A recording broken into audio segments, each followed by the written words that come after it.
CES is the largest technology convention that happens every year. Every year, the biggest announcements are made. It's always got a huge hype. It's going on in Vegas right now this week. Yesterday was the first day, and the highlight of the whole show was Nvidia coming out with an hour and a half long presentation talking about the future of computing. And I streamed the whole thing live last night. I even made my wife watch it, and I told her she had to drink every time they said AI. And about 30 seconds into it, she's like, I would just be chugging for an hour and a half. We're knocking this off. This is impossible. And I agreed. We stopped. But all joking aside, um, I think it was a great showing. And so there's a lot I want to talk about. We're going to talk about the new GPU lineup. We're just going to be exclusively talking about the RTX 50 series because I don't really care about any of those stuff covered as far as industry and robots and cars go. It's not what we talk about here. We talk about gaming.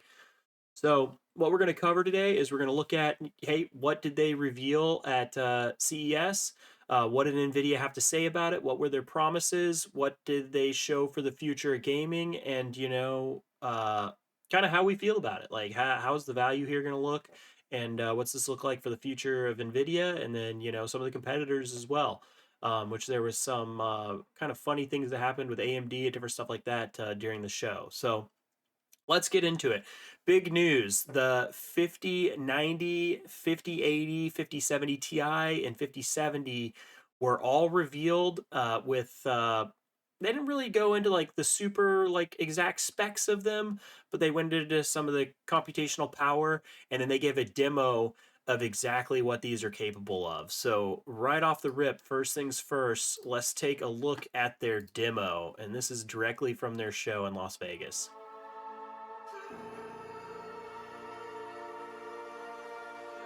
So right off the rip, looking great.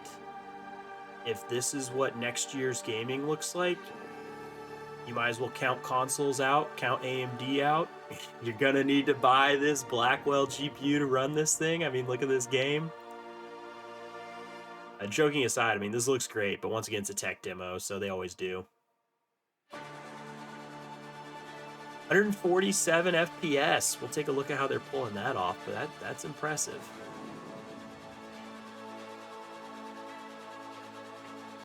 I mean, this is something that's like blowing away what a movie would have only a few years ago. So this is unreal that a personal computer card is pulling this off. But let's take a look at this. So Nvidia, they're pretty much refusing to give you more VRAM. So what they do, they said, hey, VRAM's a problem. We'll just make AI take care of it because that's the focus. So it was taking 47 megs of memory. Now it's taking 16 to shade this thing. So right there, you don't need more VRAM. You just need more AI. I think the material looks great on both sides, but I see what it's doing. I mean, that's got a much more like actual texture to it there on the right.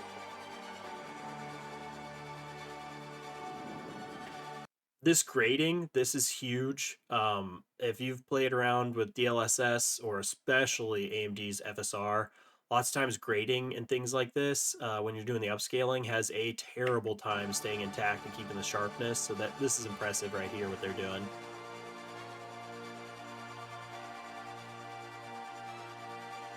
And next up, this text animation. I think this is going to be huge for large and small studios alike. I mean, motion capture, mocap has been all the rage. But imagine I've already built my character, I built my environment, and I just said she walks through the door and a bow and arrow shoots at her and she dives out of the way. I think this is the perfect use case for AI because AI can kind of figure out what it wants the dive to look like, and you can give it feedback like, hey, I don't quite want the dive like that. Her arm looks a little funny. Make it a little more like this. And it'll keep doing until you get what you want. I think that'll save a ton of resources. It'll open up small studios to make much higher quality products, and it could save big studios some money, so they can cut those budgets a little less than $500 million for some of these nowadays. I don't know if that's exactly how this is going to work, but that's kind of what I imagine. This is the one I did the least amount of research on, but text animation certainly sounds cool. I'll be interesting to see how that goes.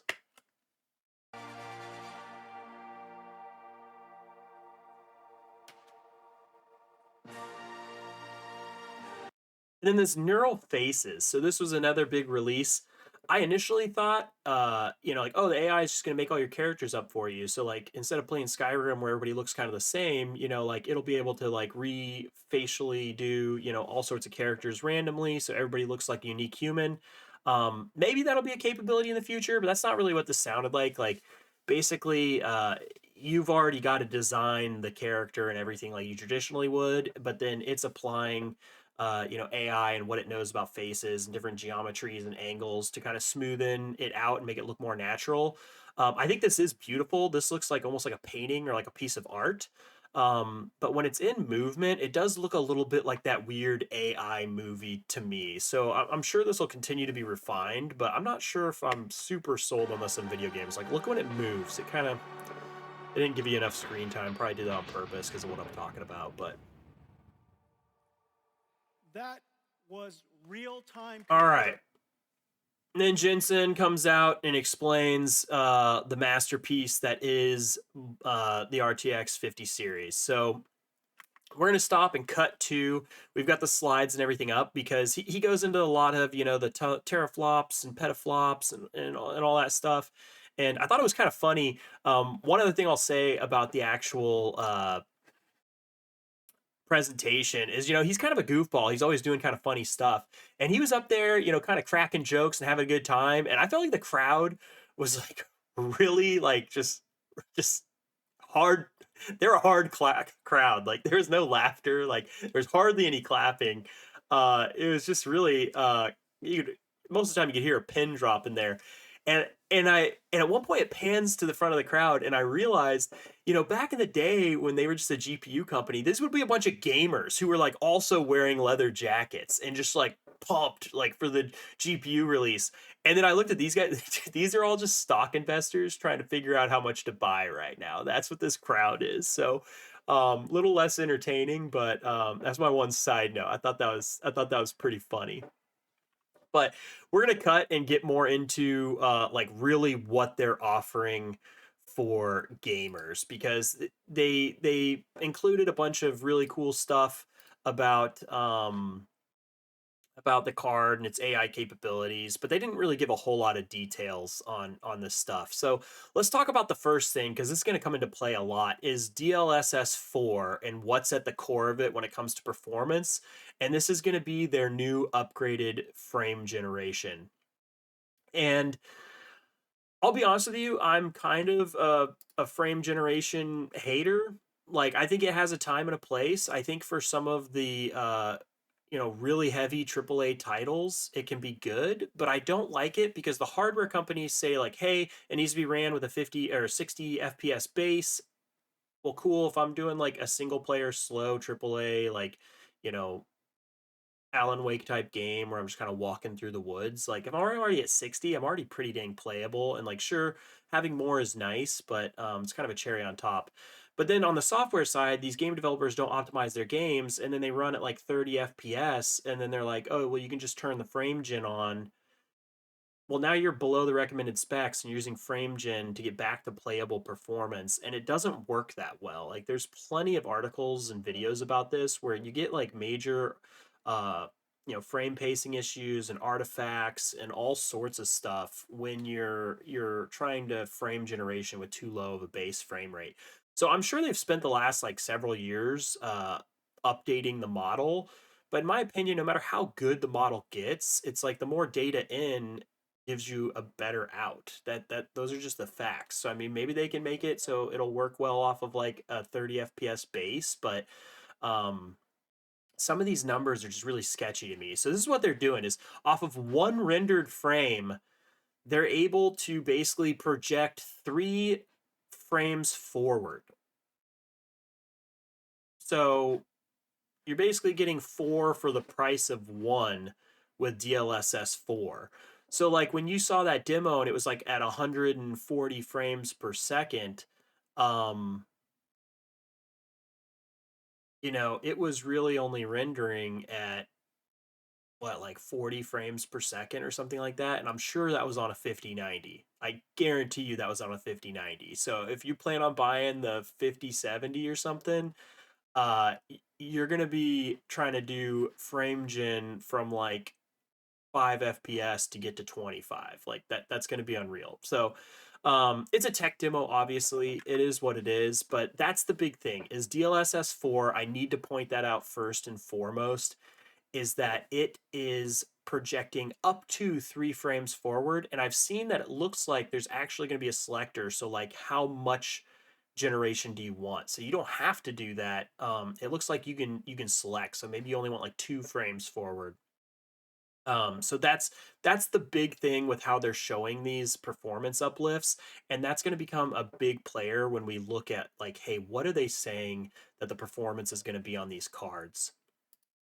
And this is just to compare current DLSS 3. You just get a traditional render, a frame gen, a traditional render, a frame gen. So it was every other frame. Now we can do up to 4 frames further into the future. So before we get too much into that, so like what other technology did we talk about there? Um, there's quite a few interesting things. So there's neural materials. So notice everything is neural because they really want to point out that this is all AI fancy type stuff. So in my mind, I just like my little kid brain went wild and I was like, dude, I'm gonna be able to load up Quake 2 and it's gonna look like Cyberpunk and this is gonna be awesome. Um that's not what it's gonna do. I would hope the AI maybe is going that way because I'd love to be able to load up old classics and just experience them in a new light without having to wait for their parent company, if it still exists, to decide to remake it, which remakes aren't always good, but it'd be fun to have a new way to experience things. So like that'd be a cool thing if like AI was like, hey, I recognize that stone, so I'm going to make it look like modern stone. That would be cool, but that's not what neural materials does. As you saw, it's just a more efficient way to process these shaders, and it says it's faster and it takes up less space, so that should really help out, just being more efficient, which efficiency is good because we're getting to the point where we're just using so much power up. We got to find more efficient ways to do things, and that's the hope of the direction AI is going, which is just awesome. So it's not quite at the level where I would love to see it, where it can just totally transform your old game into looking like something new, but it is going to build in some efficiency. Um, and then the facial, this is where it's going into a little bit more detail in the facial. It's interesting. It's interesting. It's basically overlaying, um, what it knows from AI kind of onto your model to make it look more natural. And I'm kind of torn on this one. I think it's interesting. I think it'll get better with time. To me, it's like weirding me out a little bit, but maybe I'm just getting old. It's like, when 4K LCDs came into the house and you're like, oh, I can see everyone's pores on their faces. It's disgusting. It makes me sick. Um, that's me right now with AI faces. I'm like, they look a little creepy. But this is the other big one. So I think this is kind of funny because you're not supposed to feed AI, but I feel like this is what we're doing. We're going in AI circles here. And Jensen actually says it. He was like, GeForce, fed AI, and now AI is feeding GeForce. So we're making a full circle. But, there's latency penalties with all these technologies that come out. Like every time you're adding on more and more technology, it's adding up more, processes into this cycle, which adds latency, like the whole way around. So now they're going to have Reflex 2, which I think this is very interesting. So with Reflex 2, it's basically saying that, by the time you try to snap or pan your mouse, there's this delay to like what's actually happening. And then like if you're playing a competitive game, the other player's also doing something that has to update through the server. So I mean, arguably, like the latency on your computer is nothing compared to the latency of going back to the server and the tick rates and all these things. But you obviously want to shorten everything you can. So with Reflex 2, it's using a model to basically project and pan your camera in the trajectory that you're like sending it. So it allows your mouse to be snappier because it's going to preemptively pan the camera to where it's going. Um we'll have to see how that works because also like is that actually lowering latency, or once again is it like simulating making it feel snappier? This is one that I'm gonna have a lot of questions on, and if it works and actually lowers latency, great. But if you're using an AI model to project and pan the camera early, uh, is your bullet actually going to go? I'm sure it works. I'm sure it works. They say they're partnering with the actual games, and they even say like, hey, they're working to get it in Valorant, and their big thing is like, hey, they're claiming like the overall PC latency is like sub 2 milliseconds on Valorant, which is unreal. Um, I mean, not really, because like natively, you're already getting like 500 FPS on this game, probably. So then, it's already pretty low. But now with all the tips and tricks on, they're getting like sub 2 second millisecond latency out of the PC. So that's pretty cool for Reflex. Um, those are the main things I want to talk about like the tech demo. So let's take a look at the actual products. So here are the slides they gave us, and right off the bat, RTX 5070, 4090 performance, 549. That is the most PR BS ever. And I promise you, I'm not going to be super negative. I'm actually really positive about this launch. But I guarantee you they're getting that number. And notice there's no like asterisk here at the bottom with the deets. It's just making this claim. And I guarantee you that's with DLSS 4 on. So you're getting 4 frames for every 1 frame actually rendered. And that's going to equal 4090. So I would guesstimate that this is like, you know, these numbers don't even work out because the current 4070 is like half the performance of a 4090. So if you cut this in quarters, it would be worse. So like this math isn't working out. I don't know where this claim's coming from, but well, I do. They somehow ran frame gen high enough. Maybe it's like the triple frame gen versus double frame gen. I don't know, but bottom line, it's just not true. And I know people get into the whole argument of like frame gen, not frame gen, who cares? Like it looks or feels good.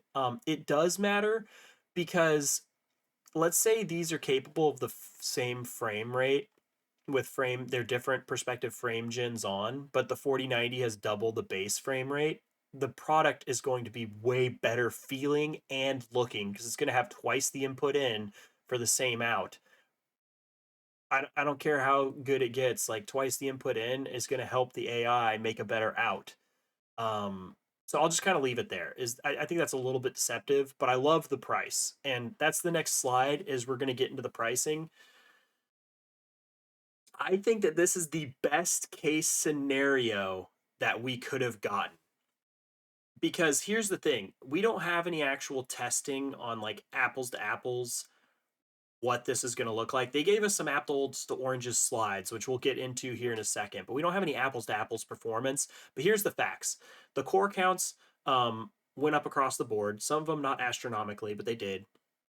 And they're using the new GDDR7, which faster memory always helps out, helps with the bandwidth. And I believe they kept like the actual bandwidth the same on all of them, but then when you take the bandwidth plus the memory speed, it gives you your throughput. So that's going up across the board. So you're going to have some amount of increase generationally. I would be guessing that it's closer to like 20%, maybe on some of these cards 30. But then you're also getting the software suite, which to me is just the cherry on top. Like in some situations, frame generation is awesome. So that's the cherry on top. If I'm getting 60 FPS playing path tracing and everything, and I want it at 120 so I can have it locked on my, OLED TV, then that's perfect. Cherry on top. Great experience. So they're keeping all the prices pretty much the same. And not only the same, they're keeping them the same as the post super launch. So the 5070 at 549, it's still going to be a 12 gig VRAM card, but it's going to have the actual hardware uplift of having the newer memory and everything on there. And then also you're getting the cherry on top with the new software suite with DLSS 4. 5070 Ti putting you in, they didn't screw this up. It's going to be a 16 gig card right out of the gate. And I think this is going to be a top seller because now you're going to get a 16 gig card with that software suite for sub 800 bucks, 740. I think that is an awesome price point. 5080. I think that this card is going to have the least amount of uplift out of all of them from its predecessor, but you're going to get that software suite, and they nailed it with the $1,000. Um, the sentiment in the community has been like, oh, Nvidia's an AI company now. They don't care about gamers. They're just going to keep price gouging. The fact that they clearly they didn't have good sales at $1,200 on the 4080. They reset it to 1,000 with the 4080 Super. And here we are, a generation in the future. When was the last generation that we actually didn't have a price increase? Like, this right here is unreal. I mean, it sucks that the price is this high, but the fact that it's not an increase for the first generation in a long time is just awesome. So from here down, 5080 down, I think this is a win across the board. Um, would I love it to be lower? Absolutely. But the fact that like I do believe with the hardware changes, you're gonna get a pure power upgrade, and then with the software changes, you're gonna have the cherry on top for the situations when you want it. And it's all coming in at the exact same price. So if I already had a 4080 Super, it's probably not really worth upgrading. But if you're somebody that's been waiting around for a while, this is great news that these numbers are not going through the roof. So the elephant in the room, the 5090. Uh, I'm just gonna say it. I think this is the best case scenario we could have gotten. So am I happy about it? No. But I'm gonna be honest with you. I thought it was gonna be 24.99. That's what I thought. I think this is gonna have the biggest jump in performance compared to the previous gen, and they're really pushing this to be, the middle ground between gaming and between industry. And this is right there in the middle for the person that kind of does a little bit of both or just the absolute no holds bar enthusiast. Uh, I think this is going to have the biggest jump in performance, and I think this is the best we could have done. Let's be honest. I know there's some people that like held out for the Best Buy founders cards that would get like two into stock every couple of months and they'd get it at 15.99, but I don't think almost anyone bought a 4090 at 15.99. I mean, and maybe this is the bad news is we won't get this one at 2 grand. It'll be, 3 grand because it'll be out of stock all the time, which I wouldn't be surprised. But this is going to put your AIB cards at like 2200, and that's honestly what people have realistically be paying. That's what they've been paying for the 4090. So, if we can get AIB cards at around like 21 to 22, it's pretty much in my book on par with what these cards have been going for, and the market has adjusted to that price already. So like and there's no competition. AMD is not going to compete in this market. Intel is definitely not going to compete in this market. They're alone, and so it's like, hey, if you want this, you can have it. But I think the 5080 right here for 1,000 is that's a big win, and I think that'll because of this that'll be a lot more popular of a card. And they probably want to sell more of these because these are probably getting in the territory of like eating into their commercial stuff. And then they're going to give you laptops for 12.99, which if that actually comes true, that will be amazing. But I don't really care too much about laptops, so that's that. So the last thing is let's talk about this performance here. So this is where I'm talking about is apples to oranges, and at least they put the little asterisk here at the bottom. So let me, oh my god, zoom way into this. So we're looking at the 5090 right now, and I'll zoom back out so we can see it better, but I want to read this. 4K max settings, DLSS, both on for both of them. Frame gen on the 40 series, MFG max frame gen. I don't know. 4X mode on 50 series. Plague Tale only supports DLSS 3. So what that tells me is DLSS 3 uh, means that Plague Tale is an even playing field, and the rest of them you're just frame genning harder. Which like my argument there when you're trying to sell it based on performance is like, okay, so what prevents you from just changing a 1 to a 0 and now you can do 5 times, now you can do 6 times, now you can do 7 times, and you can just say it's infinite faster. um when you're trying to do a real comparison, it's helpful to know like what the base performance is. But so that's what I'll point out is, when you look at these bars, you're like, oh my god, it's over twice as fast. Well, that's because it's generating twice as many AI frames, and then it's about 20% faster. So here you go, Plague Tale. This is like the apples to apples, or hopefully as close as it can get. And, it's about that, it's the 5090, about that 30% faster. And I think that's probably going to be much more in line with what we really see. And then you're going to have the option, if you want in games that it's available to do, the insanely high frame generation, which is ultimately just going to lead game developers to make, more beautiful but bogging down games. Um, so you got to do that because, I mean, already on the 4090, like, there's games you can't run native on the 4090 4K. Like you just can't. Uh, you know, we go through here. They're all about on par. Um, this is probably what the realistic gaps look like, and then this is like, hey, you can generate more frames if you want to.